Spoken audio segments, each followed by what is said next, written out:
Here we are at question 25 of the final passage of LSAT PrepTest 157's first section, the reading comprehension section. As always, we've got our highlight tool selected and we engage the task knowing that the highlighted sentences are already established on the left-hand side.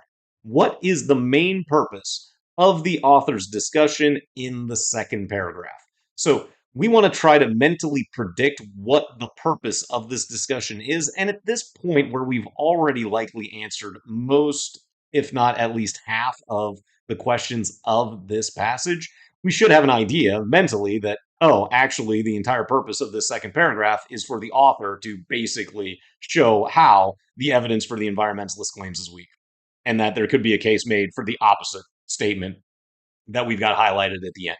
So we'll go straight to the answer choices now, looking for reasons to eliminate. Now, choice A, to argue that international debt can enhance a nation's quality of life. Well, that's going too far. That's extreme. The author is just saying that the environmentalist claims about international debt are probably going too far. The author can't say that international debt unequivocally is possible to enhance a nation's quality of life. It's just that it isn't necessarily always harmful.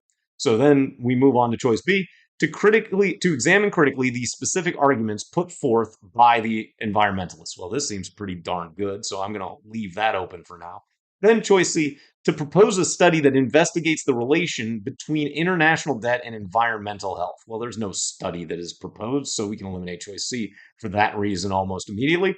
Then choice D, to argue that there is no relation between international debt and a nation's quality of life. Once again, that is exceedingly extreme, so we can eliminate choice D for that reason. And then choice E, to question the sources of evidence for the claims of the environmentalists. It's not about questioning where they got the information. It's just to say that they didn't necessarily give enough strong evidence and then explain why that is, which of course matches choice B pretty darned well.